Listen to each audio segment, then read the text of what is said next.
Bom, pessoal, então, bom dia, vamos dar continuidade ao curso, né? Ontem a gente terminou a parte que a gente estava falando das componentes e das características das turbobombas. A gente viu em detalhes uma série de componentes que compõem as turbobombas. Ainda tem mais coisa, né, para ver, se você quiser analisar a questão das turbobombas, ainda tem material de construção das bombas, tem uma série de outros detalhes, mas, enfim, não dá tempo, né? Então, a gente foi até onde deu para ir com relação à bomba. E depois a gente falou das características gerais, né, as faixas de aplicação, vamos dizer assim, das bombas, né? Comparamos bomba centrífuga, bomba de deslocamento positivo e suas respectivas faixas de aplicação, característica de head, né?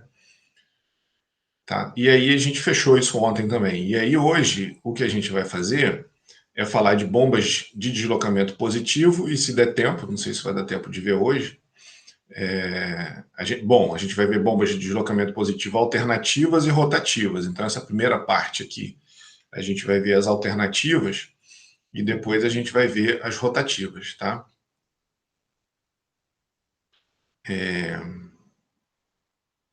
Então a gente, aqui, né, eu só estou indicando aqui de onde que eu tirei, capítulo 24 e 25, né, da onde que eu tirei essa parte aqui do curso, né, capítulo 24 e 25 do livro de Bombas do Matos e Defalco, capítulo 16 e 17 do McIntyre e capítulo 3 do Pump Handbook do Karasik. Bom, então o princípio de funcionamento, né, de uma bomba de deslocamento positivo alternativa é bem simples, né? À medida que o pistão aqui se desloca para a direita, existe um vácuo que se forma aqui dentro da câmara que abre essa válvula aqui de sucção e fecha de descarga. Então a posição, inclusive, da mola e da válvula, ela é feita de forma a que isso aconteça. Então observa, ó, que quando a sucção é formada, essa palhetinha branca aqui sobe naturalmente e essa outra aqui de cima, que é a da descarga, né, ela sobe, e a da sucção se fecha, ela desce, né? Certo? Na medida que ele vai para a esquerda aqui, naturalmente, essa daqui sobe e abre, e essa daqui desce e fecha. E o inverso acontece quando o pistão vai para a esquerda. Então, quando ele vai para a esquerda, a de cima sobe e abre, e a de baixo desce e fecha. Então, nesse movimento, e aí tem um sistema biela-manivela aqui, né? Que é responsável, você pode ter um motor elétrico conectando na bomba aqui, e esse sistema biela-manivela é responsável por transformar o movimento rotativo em movimento alternativo de vai e vem.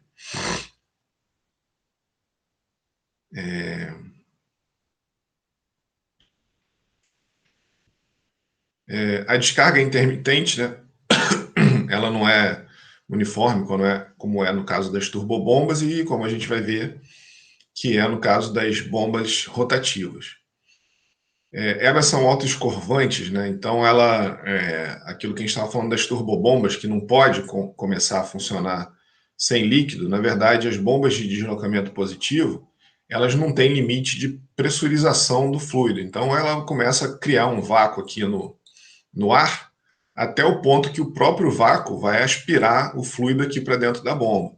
A bomba de deslocamento, a turbobomba, ela tem um limite de aumento de pressão, consequentemente vai ter um limite de formação de vácuo, e dependendo da configuração do sistema, esse vácuo que é criado, que tem um limite, né, não é suficiente para aspirar o líquido para dentro da bomba. Aí eu botei aqui, né, ela pode começar a funcionar com ar, mas na verdade isso não é bom, né, porque o próprio líquido resfria aqui todos os componentes da bomba. Mas por curtos períodos de tempo ela pode funcionar dessa maneira, né, sem líquido, se for necessário. As bombas alternativas, isso já foi dito várias vezes, elas não produzem pressão, somente o escoamento do líquido.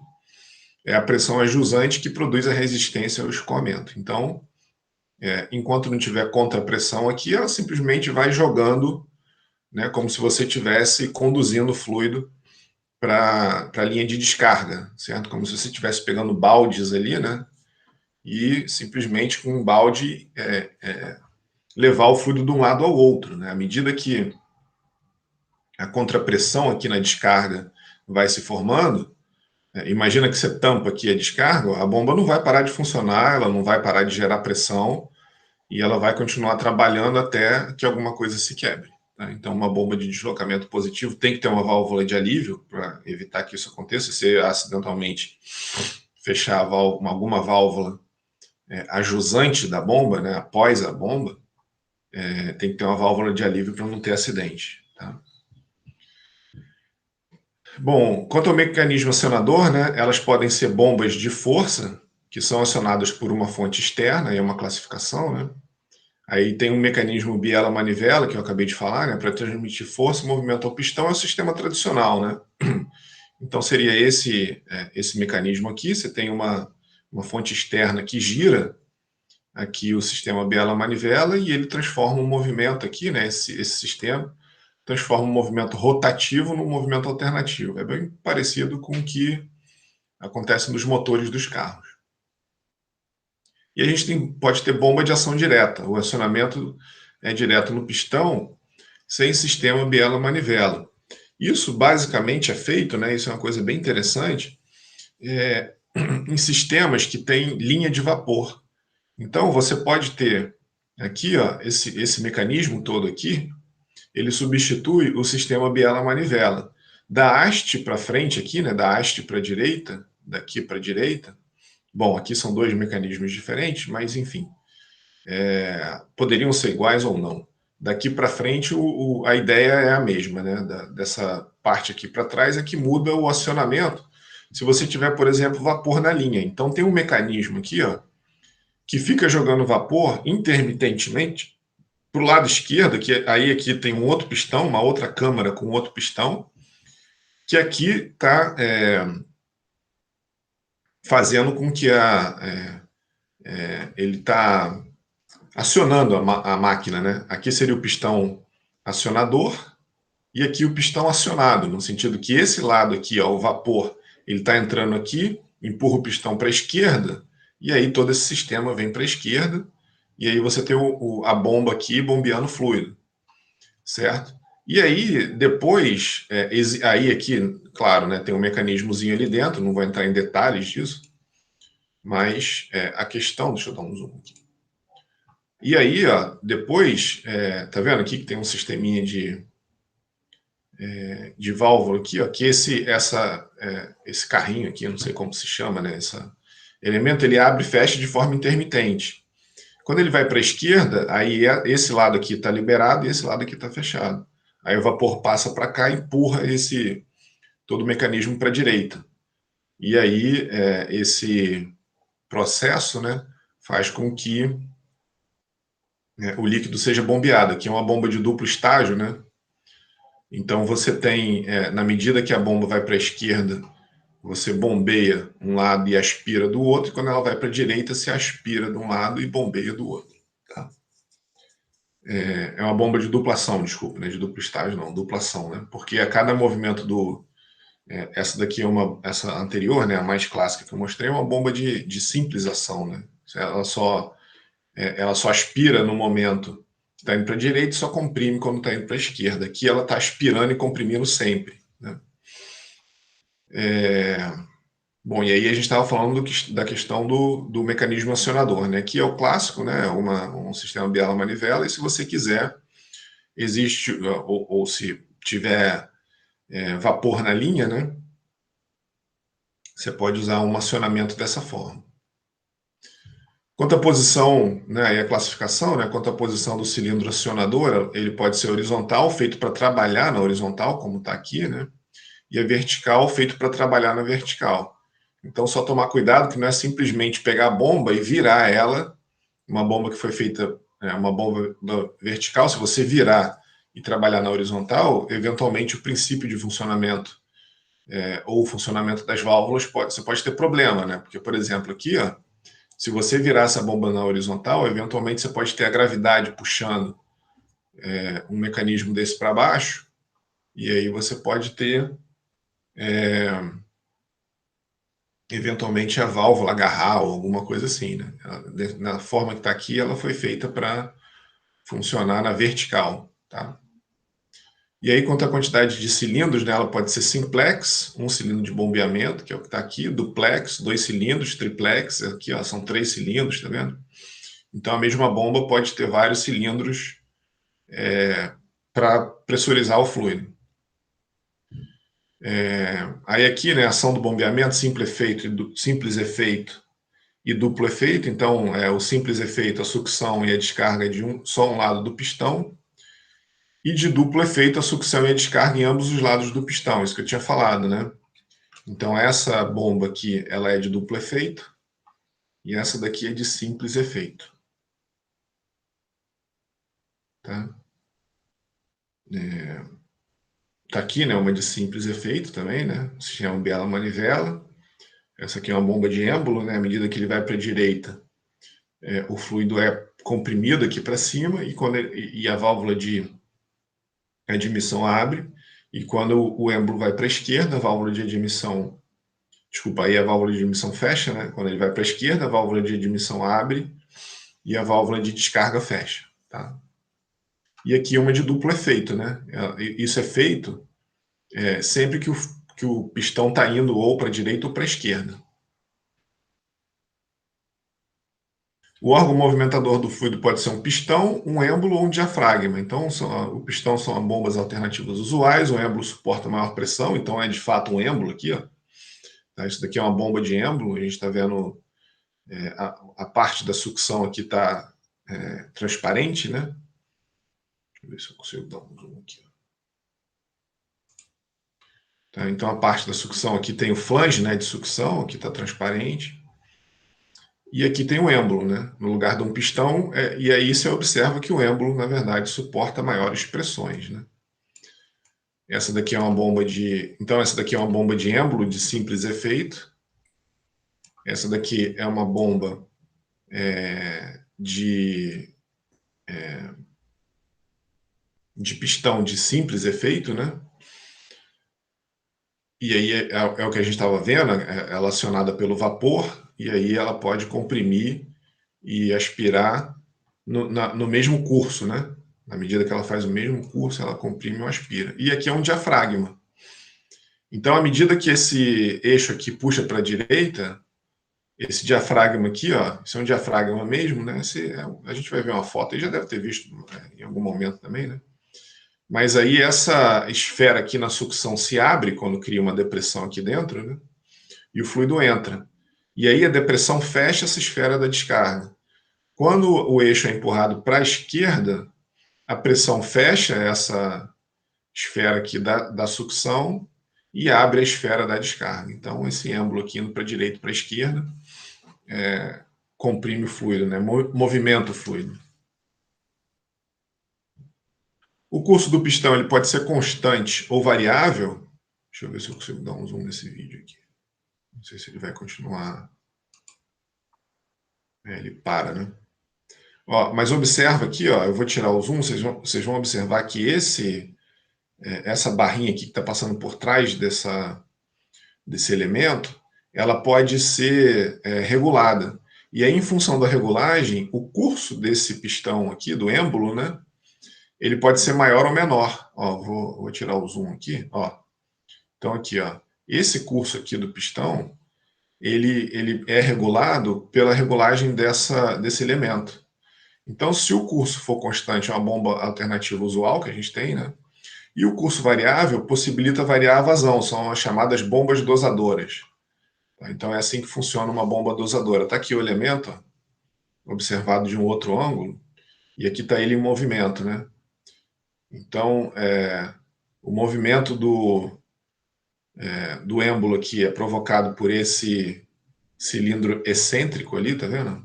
Então esse cilindro excêntrico ali faz o êmbolo abrir e fechar, e o curso aqui é dado por essa peça aqui, né? Vamos dar um zoom aqui, ó. Por essa peça aqui, ó. Tá? Então, à medida que você gira aqui a peça, isso está calibrado aqui, né? Tem uma indicação aqui que diz qual é a vazão que você vai conseguir em função do distanciamento desse cilindro ali, né?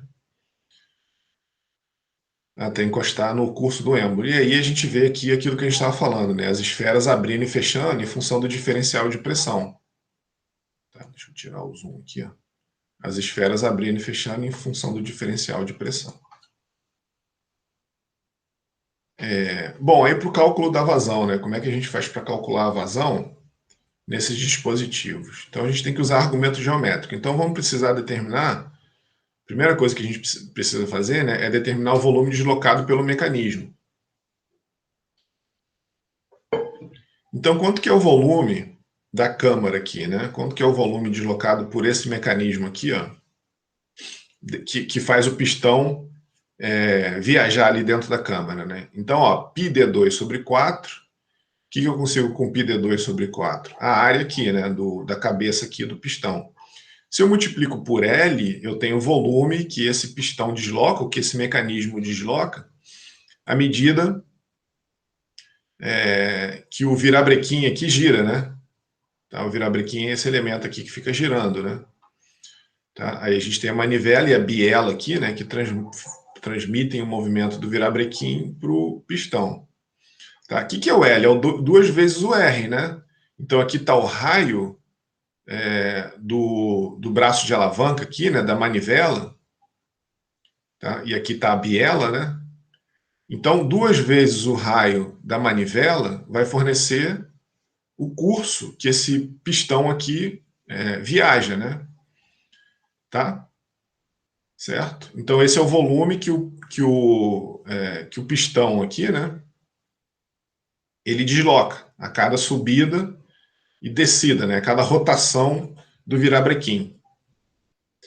E aí a gente calcula a vazão média se a gente multiplicar esse volume, então πd2 sobre 4 vezes L aqui, pela velocidade de rotação. Então, observa que aqui a gente não precisa transformar em radianos por segundo, né? Porque a gente quer efetivamente, a gente calculou aqui em uma rotação, então esse é o volume em uma rotação. Se você souber quantas rotações por segundo, você tem a vazão em metros cúbicos por segundo, tá? Então o N ponto aqui ele vai ser em RPM. Se tiver em RPM mesmo, né, você tem que dividir por 60 para passar RPM para RPS, né, rotações por segundo. Em um segundo, quantas rotações a máquina dá. Se em cada rotação ela desloca esse volume, se você multiplicar pelo número de rotações, você tem quantos metros cúbicos essa máquina está fornecendo por segundo. Tá? Esse ΔV aqui ó, é um rendimento volumétrico, porque eventualmente você pode ter, e terá, né? Isso é inevitável que isso aconteça, em todos os dispositivos desse, por menor que seja, sempre existe um vazamento aqui. Ó. Aqui você tem uma região com alta pressão, pressão alta, e aqui, eventualmente, você está na pressão atmosférica. Né? Então é natural que o fluido escape um pouquinho aqui para a atmosfera.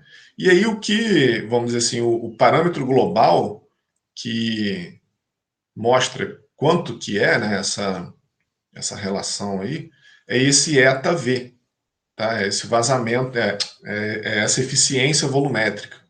Ela é fornecida pelo fabricante, tá? E aí, tá? E a própria compressibilidade do fluido, né? Essa questão, né? A própria compressibilidade do fluido, porque eventualmente, imagina, se um fluido for muito compressível, você acaba gastando uma certa energia para comprimi-lo e ele não é deslocado.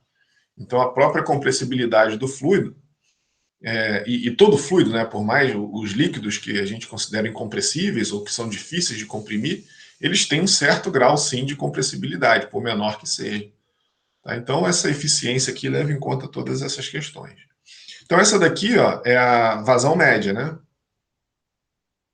Isso daqui a gente tem a vazão média. A gente pode querer saber a vazão instantânea também. Se a gente souber a velocidade instantânea aqui, a projeção aqui da velocidade instantânea na direção do movimento, né, a gente consegue saber a vazão instantânea. É πd2 sobre 4, que é a área, né? Lembra que a vazão é a velocidade vezes a área. Então, se a gente souber calcular esse VA aqui, e a gente sabe, né, pela geometria, o VA é ômega R seno θ, e aí aqui eu fiz um argumentozinho geométrico, né, só para mostrar que essa projeção aqui é ômega R seno θ.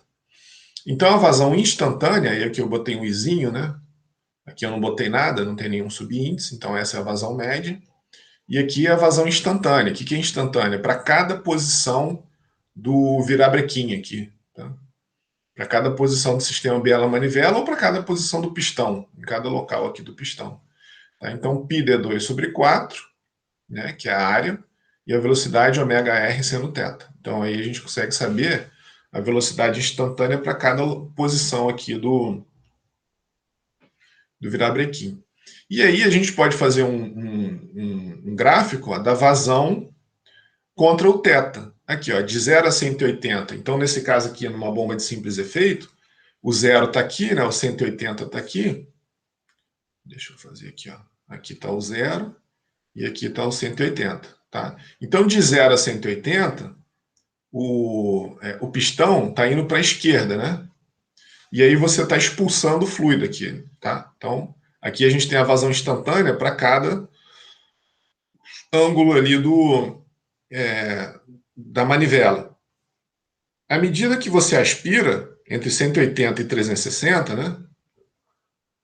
Entre 180 e 360 não tem nenhuma vazão, claro, porque aqui você está aspirando, né? Você está puxando o fluido para dentro. Tá? Então ela é senoidal e intermitente, né, para simplex. E aí o que acontece? A gente pode atenuar essas pulsações usando uma bomba simplex, duplex, triplex e defasadas. Tá? Como é que a gente faz isso? Ó, olha aqui atrás, deixa eu voltar aqui alguns slides. Aqui tem uma bomba triplex aqui, ó. Aqui, ó. Tá vendo que ela está defasada?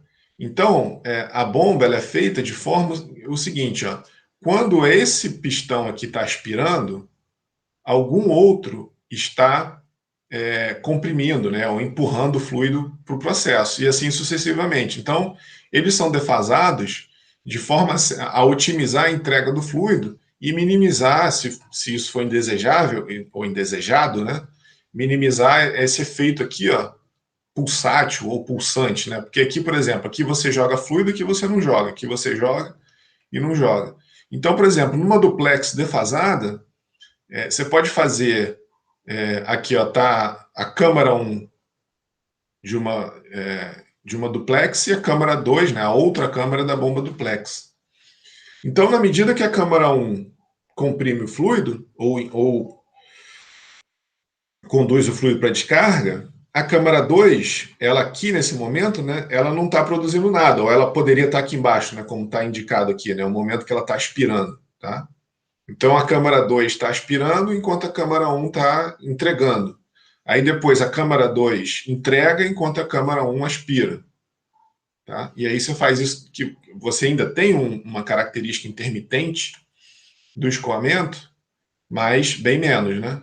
Tá? Então, todo esse tempo aqui, ó, não estaria produzindo nada se a bomba fosse simplex, ou se ela fosse duplex, sem ter essa defasagem. Tá? Existe uma outra maneira de amenizar a pulsação, que são os amortecedores de pulsação. Tem um videozinho aqui, ó, bem interessante, que tem uma bancada, que ele está mostrando aqui. Ó, então, observa o que é essa bancada aqui. Ó. Você tem o que se chama aqui de bomba peristáltica. Isso daqui é muito usado para bombear fluido esses sistemas artificiais de bombeamento de sangue pelo corpo. Né? Então, não sei se é hemodiálise, talvez, ou quando você quer usar um coração artificial, alguma coisa assim. Porque a característica do escoamento do coração é ser pulsátil, né?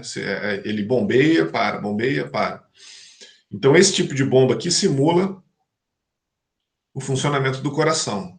Bom, mas enfim, ela tem aplicações também em processos, né? Então você pode ter uma bomba dessa para ser usada em algum processo industrial. Então isso daqui, ó, é um mecanismozinho, né? Uma bancadazinha experimental, que você tem um reservatório de água aqui, aí aqui você tem a sucção, passa pela bomba, depois cai aqui de volta no reservatório. Então ela está só circulando o fluido aqui. E a gente tem uma medida de pressão aqui, ó, uma tomada de pressão aqui, tá vendo? Tem um manômetro. E aí, a característica dessa bomba, vocês vão ver que esse manômetro ele oscila muito. Por quê? A cada vez que a bomba induz o fluido aqui para descarga, a pressão aumenta. Quando ela não está induzindo o fluido para descarga, a pressão diminui. Ó. Então ela tem diversos passos, estágios aqui, né? Tá? E aí observa aqui, ó, ele vai dar um zoom ali, ó. Deixa eu ver se eu consigo dar zoom. Ele pausa, né? E também nem daria.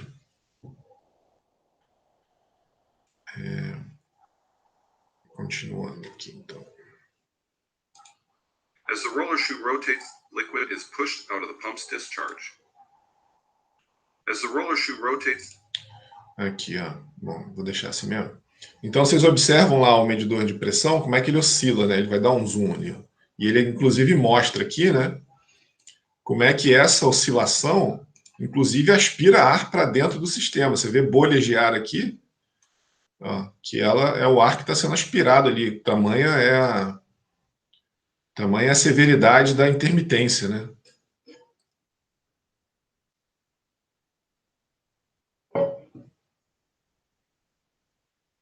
E aí, bom, mas o foco aqui, ó, é nesse sistema aqui. Ó, ele está mostrando o sistema pulsativo, ou pulsátil. Ó, e aí a pressão, como é que ela varia? De 20 a 50 PSI. Ele está mostrando aqui essa variação. E aí, ó, ele vai abrir essa câmara aqui, que nada mais, nada menos é do que uma câmara cheia de ar. Então, na medida que ele comunica a linha com essa câmara cheia de ar, o ar aqui dentro, como ele é compressível, ele acaba amortecendo essa vibração. Ó. Olha lá, ó, olha como é que está bem mais estável, né? Claro que ainda tem uma certa intermitência, ainda tem uma certa variação, mas bem menor. Olha lá, está em torno de 40, 42. E aí é o mesmo sistema, só com uma câmara de amortecimento de vibração. Aí ele fechou, ó, como é que variou bastante agora.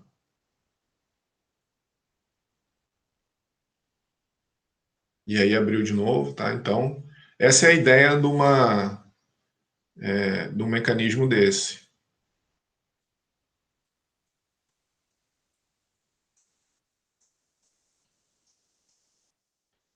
E assim, ele fala aqui o seguinte, a gente vê a descarga aqui, né? Mas a mesma coisa acontece aqui na sucção também. Claro, né?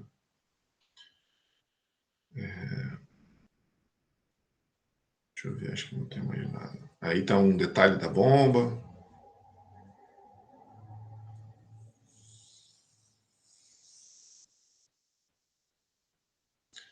Tá? E aqui, ó, são elementos desses, né? São câmaras de ar que são justamente usadas para absorver esse tipo de acontecimento em linhas industriais. Tá? Então, justamente para absorver a vibração. Então, aqui, ou absorver esse comportamento, né? Tá? Então, aqui é isso, né? Você tem ó, o fluido que vem da bomba, aqui você tem um nível de líquido, um nível de ar, e ele volta, né? Com bem menos pulsação do que ele entra, tá? Então, aqui você vê uma certa pulsação, tudo bem, mas é bem menor do que o que teria aqui na entrada, e ele vai diminuindo à medida que vai passando aqui na linha, tá? Então depende também do comprimento da linha.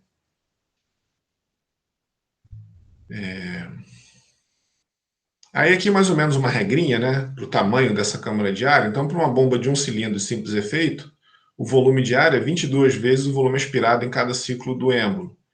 Se for uma bomba de um cilindro duplo efeito, aí 10 vezes. Você pode ir diminuindo aqui o tamanho, né, dessa câmara de ar à medida que vai diminuindo, justamente quando você vai aumentando, mudando a configuração da bomba, né, você pode ir diminuindo o tamanho dessa câmara de ar. Então, para uma bomba, por exemplo, duplex de duplo efeito, esse fenômeno é bem menos crítico, né, então você pode ter um volume de 5 vezes a descarga aspirada. E aí, né, se a gente falar de controle de vazão nesse tipo de bomba, né, nessa bomba de alternativa, né, se a gente olhar essa expressão aqui, né, πd2 sobre 4, a vazão média, né, vezes a velocidade de rotação sobre 60, comprimento e rendimento volumétrico, a gente pode dizer que a variação varia com o diâmetro, né, uma variação quadrática. Se você dobrar o diâmetro, você quadruplica a vazão. E a rotação ou o curso do pistão é linear. Então, se você dobra a rotação, você dobra a vazão. Se você dobra o curso do pistão, você dobra a vazão. Então, se você precisar mudar a vazão num dispositivo desse, quer dizer, é muito mais crítico você mudar o diâmetro do que mudar a rotação, né? Se você quiser alguma... quer dizer, se você quiser entender, fazer, fabricar, né? Porque você não consegue. Isso daqui são... O N ponto talvez seja a única grandeza aqui que você consegue variar com a bomba em funcionamento, né? O L dificilmente. Talvez dessa forma aqui, né? Da bomba dosadora que eu mostrei, né? Então, o L, nesse caso aqui, é variado efetivamente. Ó. Quando você tem esse mecanismo, você está mexendo no L, né? Você está mexendo no curso do pistão. E aqui você poderia mexer também na rotação da bomba. Tá? Se tiver um inversor de frequência aqui nessa bomba, é possível mudar também a vazão, mas não o diâmetro, né? Você não consegue mudar o diâmetro aqui. Tá? O diâmetro só na etapa de fabricação, né? Lógico. Né? Cadê? Tá. Bom, aí vamos falar agora do dimensionamento desses dispositivos, né? Então, para o dimensionamento da bomba alternativa, a gente tem os mesmos termos de energia que a gente já viu para as turbobombas, mas a gente vai ter adicionalmente um termo de energia para manter a válvula aberta, mais um outro termo de energia pela aceleração intermitente dessa massa de líquido, né? Sempre que você está acelerando e desacelerando alguma massa, seja ela qual for, você tem que exercer força nessa massa, né? É o que a segunda lei de Newton nos diz. Então, essa intermitência do escoamento, ela acaba gerando um termo de energia que não tinha anteriormente, né? Na turbobomba ou na bomba rotativa, você tem o fluido escoando de forma muito mais constante, né? Então, o que a gente tem aqui, ó, são esses dois termos aqui. Então, aqui a equação da energia, lembra, né? Pressão. Então, se a gente aplicar a equação da energia entre a superfície livre desse reservatório e a superfície livre desse reservatório, a gente tem que a energia que essa bomba aqui precisa fornecer é a diferença de pressão, a diferença de energia cinética, são os termos que a gente já tinha visto, a diferença de altura, né, a energia potencial, né, relacionada aqui com a energia potencial, a perda de carga, e os dois termos são esses aqui, ó. O EV, a energia necessária para manter a válvula aberta, então aqui está tudo em metro, né, observa que todos os termos de energia aqui estão em metro. E o EA, a energia necessária para acelerar o fluido, a intermitência, né, justamente essa intermitência que tem do fluido. Então, esse cálculo aqui do EA, da intermitência, o Hydraulic Institute, que é um instituto que justamente estuda, né, e divulga diversos estudos de bombas e tudo mais, de todos os dispositivos, todas as máquinas de fluxo, né, ele tem uma equação empírica que permite a gente avaliar esse termo de energia. Então, ó, essa equação é o seguinte, é LA, que é o comprimento da linha de sucção, VA, velocidade da linha de sucção, N ponto é a velocidade de rotação da bomba, e aí a gente tem C e K, que são parâmetros dessa expressão aqui, né? Então, o C, ela, por exemplo, é 0,2 para bomba simplex de duplo efeito e duplex de simples efeito. Então, para a geometria aqui da bomba, né, a gente tem um valor de C e um valor de K de 1,4 para água quente, 2,5 para óleo quente, tá? E o G é a aceleração local da gravidade. Então, fazendo essa conta aqui, a gente tem a energia em metro, que é dispensada, né, ou gasta, ou que deve ser, ou que o sistema promove só para ficar acelerando e desacelerando o fluido nessa intermitência. Tá? E a energia, e aí a energia para manter a válvula aberta, né, que na verdade é uma perda de carga, né, um termo de perda de carga quando passa pela válvula, é o Kv ao quadrado sobre 2G e o K da válvula normalmente é 4. Tá? E aí a gente tem o NPSH disponível para a bomba, né? Se a gente fizer a mesma, lembra do estudo de NPSH que a gente fez para as turbobombas, a gente pode fazer também para esse tipo de bomba aqui. Mas aí, ó, a gente tem que subtrair esses dois termos de energia, né? A energia da intermitência e a energia para manter a válvula aberta. Tá? Então são menos termos disponíveis no sistema para a bomba. Né? Então, É um risco maior de cavitar quando você tem uma bomba de deslocamento positivo, porque você tem a intermitência, então você acaba tendo energia sendo gasta nesse processo, e tem uma perda de carga adicional nas válvulas, né? Tá? Quando o fluido passa pelas válvulas. De resto, são os mesmos termos que a gente já tinha estudado anteriormente. Mais H se a bomba estiver afogada, ou menos H se a bomba estiver abaixo do nível, se o reservatório estiver abaixo do nível da bomba.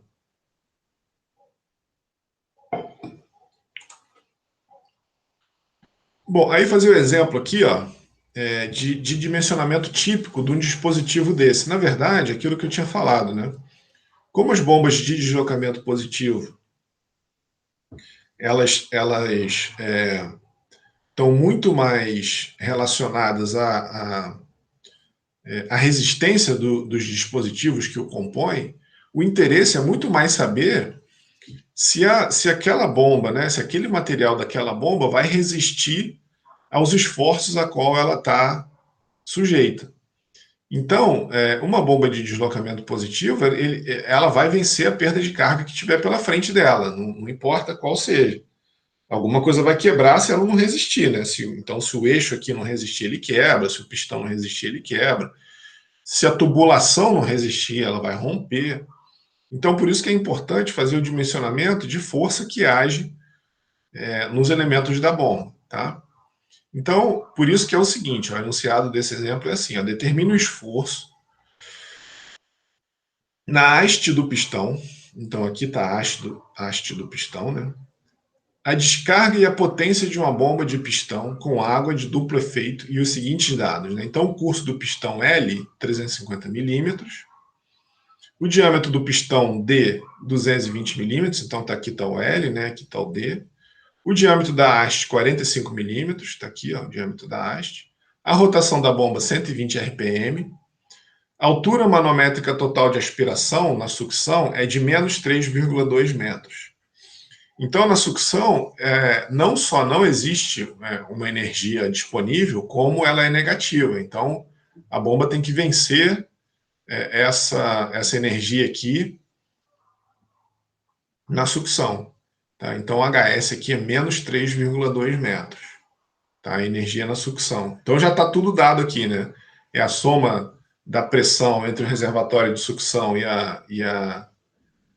lembra, a equação de energia, esse HS aqui, se vocês olharem aí para trás nas equações do sistema, né? Vocês vão ver que se eu tenho um reservatório aqui, uma linha conectando aqui na bomba, né?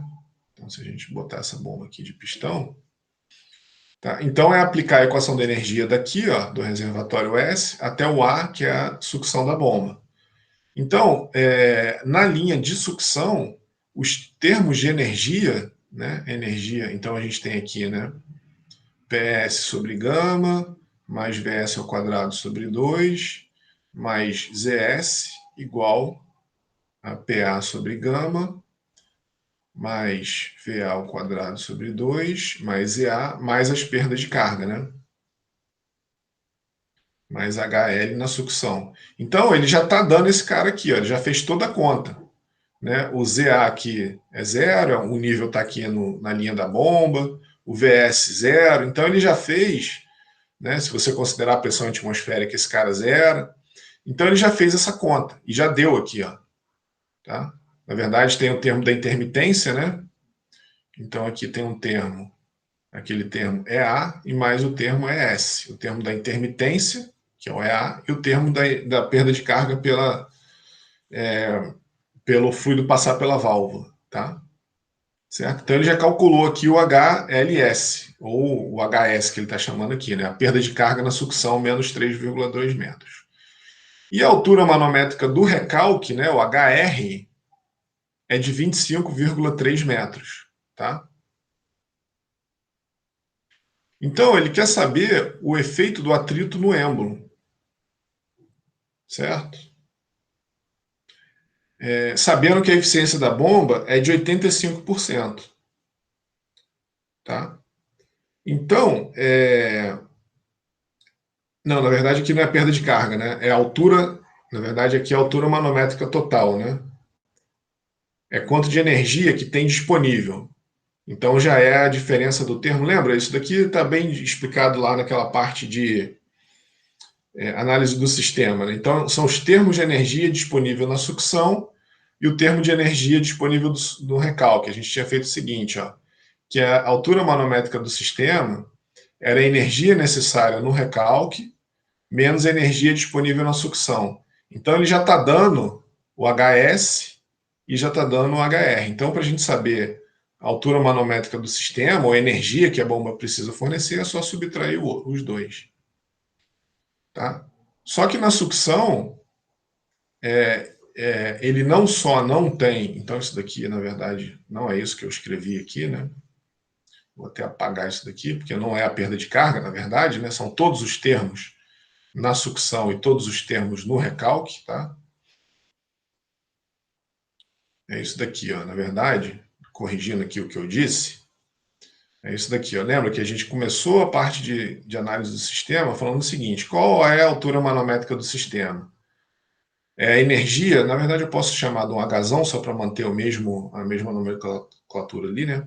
É quanto você vai precisar de fornecer de energia na descarga, menos o quanto que tem na sucção. Então ele já está dando ali, né, todos esses termos. Tá? Ele já está dizendo que na descarga você precisa de 25,3 metros, e na sucção não só não tem disponível, como você tem um déficit ali de 3,2 metros. Então aqui você vai ter que somar os dois. Tá? Então a energia que essa bomba precisa fornecer é o somatório dos dois ali. Tá? E para a gente transformar esse termo de altura em pressão, lembra, né? A gente simplesmente, pela aquela relação ρg/h, a gente transforma esse, ou γh, né? A gente transforma essa altura em metro, esse termo de energia em metro, em Pascal, por exemplo. Tá? Então é assim que a gente vai fazer para determinar quanto que é o equivalente em Pascal dessa altura de coluna de fluido, dessa energia em metro aqui, né? Tá? Certo? Então, para a gente determinar as forças, e como essa bomba é de duplo efeito, a gente tem que analisar dois momentos aqui. Ó. Quando a bomba vai da esquerda para a direita e quando ela vai da direita para a esquerda. Por quê? Quando ela vai da esquerda para a direita, então aqui é esquerda para a direita, né? Nesse caso, existe uma contrapressão aqui no recalque, certo? Que força, né, quando ela está indo para cá, né? Que está forçando, é uma força contrária, né? Então o pistão está empurrando o fluido para o recalque, mas o fluido está exercendo uma força no pistão. Então é isso que a gente quer analisar, quanto que é essa força que está sendo exercida no pistão. Como a sucção aqui ela está sob vácuo, aqui ó, essa energia aqui é negativa, né? Esse H é negativo, então a gente vai achar uma pressão negativa que é vácuo. Então esse termo aqui, ó, ele vai, na verdade, você está empurrando para cá, e aí você tem uma... quer ver? Ó, é isso daqui que acontece na verdade, tá vendo? Porque aqui é vácuo e a tendência é puxar o pistão para cá, né? Aqui a gente faz uma força ainda sem saber direito o que está acontecendo, né? Eu botei as setas todas para dentro do pistão, ó. Mas na realidade, esse lado aqui, ó, quando o pistão vai para a esquerda, olha o que acontece. Ele está puxando, né? Imagina que você está tentando puxar um pistão dentro de uma câmara sob vácuo. O vácuo tá, se você soltar, o pistão volta, né? Porque o vácuo está tendendo a puxar ele para lá. Tá? E a mesma coisa. E aí, quando ele vai para a esquerda, a gente vai analisar a força da mesma maneira. E aí, cada lado aqui está exposto a uma certa área, né? O recalque está exposto a uma área aqui, que a gente vai ter que calcular, e a sucção também. Tá? Bom, então vamos lá. Então vamos ver aqui, ó, quando ele vai da esquerda para a direita, né? Nesse momento aqui. Né? Aí o lado 1 aqui vira admissão, certo? E o lado 2, que está aqui, ó, vira compressão. E aí, o head da sucção da bomba, já foi dado aqui, ó, é a pressão disponível no lado da sucção. Aí a gente transforma, né, pressão, head em pressão por essa expressão aqui, né? E o head na descarga é a pressão equivalente que a bomba tem que vencer. Tá? Então, o balanço de força é feito considerando a força que o fluido exerce no pistão. No lado direito, como a pressão é maior, o fluido exerce pressão no pistão. E no lado esquerdo é vácuo. Então, a gente vai somar essas forças aqui, né? Ó, a gente tem essa força aqui, ó, da direita para a esquerda, que é o gama HS, né? Ou, na verdade, aqui, ó, é o gama HS vezes a área do pistão. Então, é o head aqui, ó, a energia aqui na sucção, vezes o gama, isso daqui vai dar pressão, vezes a área, isso daqui vai dar uma força, né? Tá? Isso vai dar uma força que está puxando o pistão para a esquerda à medida que ele tenta ir para a direita. E da mesma forma, a gente tem uma força aqui no recalque, uma pressão no recalque, que é dado por essa relação aqui, ó, vezes a diferença de área entre a região do pistão menos a região da haste. Está aqui, ó, pistão menos a haste. Então, o que a gente faz? A gente tem que somar essas duas forças aqui, que na medida que o pistão está tentando ir para a direita, existe uma força da esquerda para a direita que o gás exerce na haste e no pistão aqui, que é a soma das duas, né? Tá? Porque as duas estão para o mesmo lado lá. Tá? Então, FS1 mais FR2, tá? Certo? Esse é FS1 mais esse é FR2. Só somar as duas, né? O gama HSAP mais HR AP menos AH. Aí é só jogar os valores. O gama aqui, o fluido é água, então o Rho 999.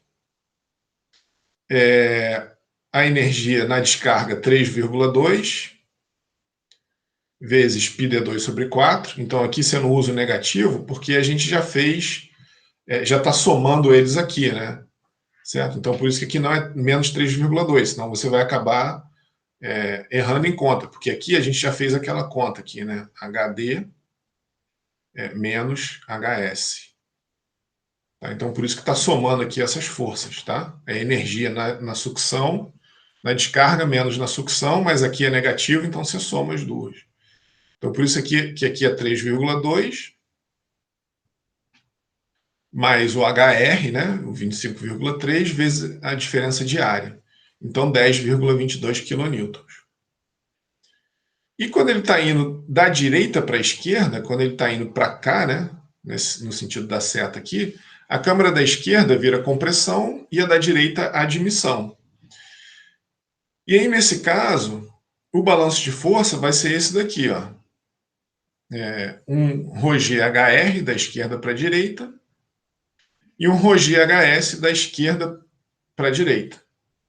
Tá? Beleza? Então a gente fica com esse, mais ou menos a mesma coisa, né? A gente soma as duas forças.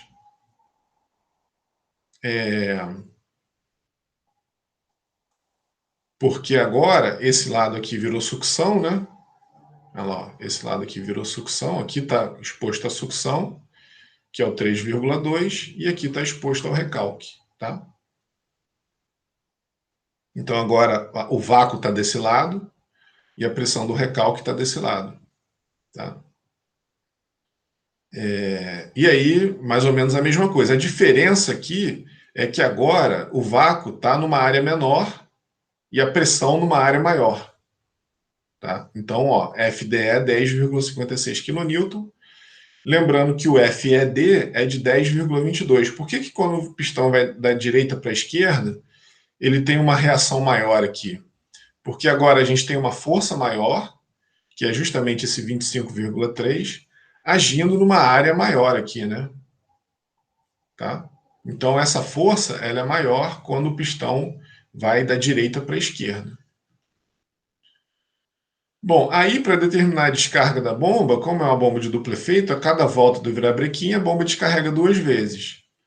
E aí, ó, a primeira descarga da direita para a esquerda, tá? Então, qual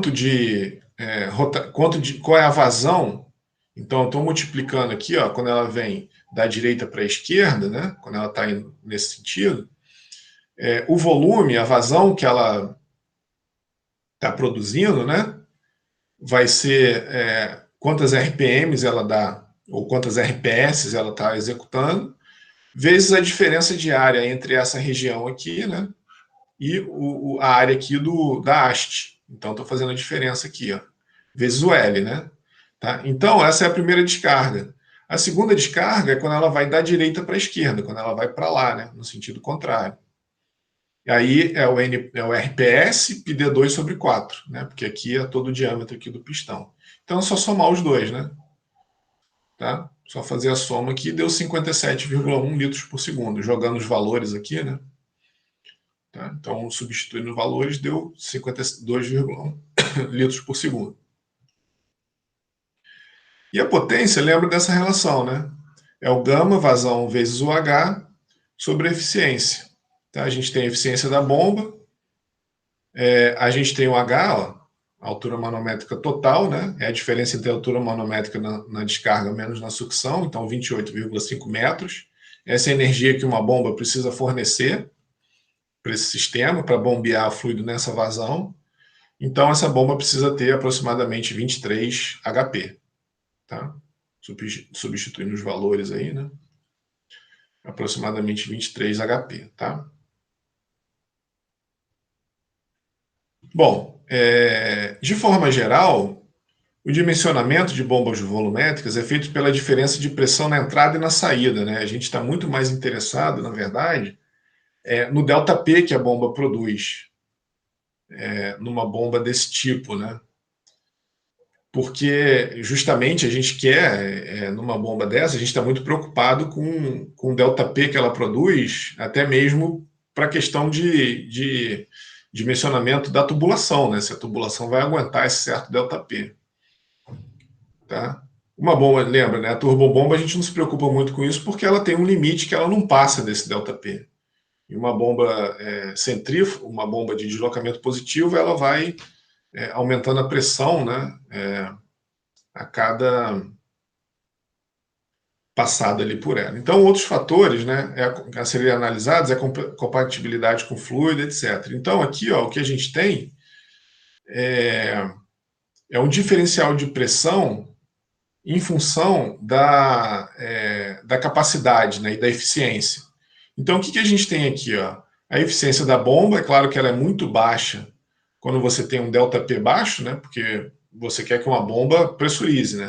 Então, ela começa a ficar ineficiente. À medida que você vai aumentando o diferencial de pressão pela bomba, você vai aumentando a eficiência dela. Tá? E a vazão vai diminuindo porque, eventualmente, você vai começando a ter mais vazamento, né, da descarga para a sucção. E lembra também que você começa a ter efeito de compressibilidade. Então, não tanto também, né? Então a eficiência não é tão sensível. E aí, à medida que você vai aumentando a pressão, né, que a bomba tem que vencer, é claro que você vai aumentando a potência absorvida no eixo da bomba. Tá? Certo? E observa, né, que, de novo, né, isso que a gente tinha falado, numa bomba centrífuga, só para relembrar, a gente tinha o gráfico assim, ó, vazão, head, lembra disso, né? E aí a gente tinha a curva assim, da bomba, e do sistema, eventualmente, assim.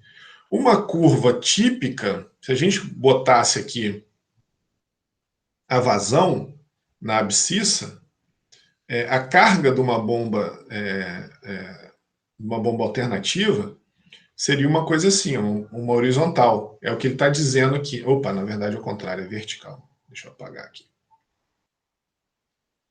Aqui, ó, na verdade é vertical, assim. Ó. Porque, independente da vazão, é o que ele está mostrando aqui, né? A vazão é a mesma aqui, ó. A vazão ela não muda para diferentes cargas aqui, tá vendo? Como o eixo aqui está invertido, né? Aqui ele é horizontal, aqui ele é vertical. Então a vazão não está mudando para diferentes cargas. Isso significa que a bomba ela vai fornecer essa vazão que ela fornece, independente do ΔP que ela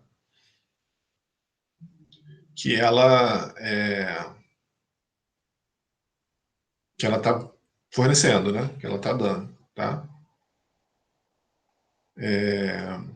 Bom, aí aqui são os detalhezinhos adicionais, né?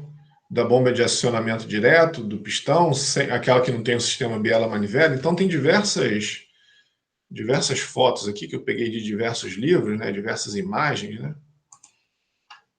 mostrando aquele sisteminha, né, o sisteminha que faz o controle da pressão de um lado e do outro do pistão aqui que aciona a bomba, né, que aciona o pistão aqui, que é justamente o pistão da bomba. Tá? E aí aqui é um esquema, aqui é o outro que a gente viu, né? Aqui em cima tem um outro, tá piorzinho esse, né? Tá um pouco mais pixelado esse, né? Mas aqui, de novo, é um sisteminha que controla o vapor que entra de um lado e do outro, tá? Bom, aqui um pouco mais de detalhe, né? Aí eu peguei uma imagem e coloquei ela bem grande. Nesse próximo slide aqui está toda a legenda, né, desses dispositivos. Eu tirei desse livro aqui, ó, Pump Handbook, do Karasik. E aí, esse tipo de bomba, né, essa bomba de acionamento direto, ela normalmente possui um ou mais cilindros de vapor, que são esses daqui, né? Aqui tem um cilindro de vapor. O pistão do vapor conectado diretamente ao pistão do líquido, aqui pelo eixo. E o mecanismo atuador da válvula de vapor para sincronizar com o movimento alternativo, que é esse mecanismo aqui, ó. Tá? Então, esse mecanismo aqui de acionamento do vapor para sincronizar com o movimento de compressão ali do fluido. Tá?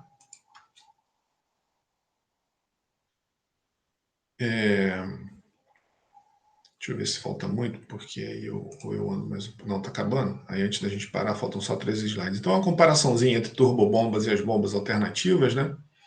Então, as primeiras bombas hidráulicas eram alternativas, as turbobombas elas foram desenvolvidas e aperfeiçoadas com o passar do tempo, porque as turbobombas, na verdade, elas precisam de um estudo hidrodinâmico aqui, né, de mecânica dos fluidos, uma série de elementos lembra do teorema do transporte de Reynolds, para otimizá-la, né? Então, as primeiras, as bombas alternativas, né, são mais, vamos dizer assim, intuitivas de serem desenvolvidas, né? Você só pega simplesmente um elemento e fica conduzindo o fluido ali para o escoamento. As turbobombas, elas têm menos peças, né, são mais simples de construção, o impelidor está direto no eixo, não tem válvula, né, então ela tem menos partes móveis, né, ela só tem um impelidor que gira.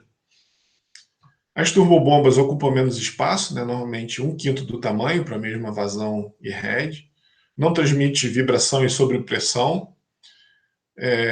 A gente consegue fazer um controle de vazão melhor, né, com válvula de recalque e menos manutenção. E as vantagens das alternativas, né, são as altas pressões, com baixa vazão, você não consegue, uma bomba alternativa não tem vazão muito alta. E aí, nesse caso, né, as altas pressões elas competem com as turbobombas de múltiplos estágios. E se na planta tiver vapor, é possível usar uma bomba por acionamento direto, né, aquelas bombas que você não tem um sistema biela-manivela. Elas podem iniciar sem líquido na tubulação, pode lidar com sólido e gás. E a pressão é função do requisito do sistema, não depende da vazão que a bomba produz. E pode bombear fluido com alta viscosidade. Então, em função da sua demanda, né, da sua necessidade, você tem essas características gerais aí. Tá? Então, terminamos bombas alternativas de deslocamento, bombas de deslocamento positivo alternativas. E a gente vai começar depois do intervalo as bombas volumétricas rotativas. Tá? Alguma dúvida aí, Leonardo? Alguma pergunta, alguma questão aí? Não. Beleza, então, cara. Vamos dar uma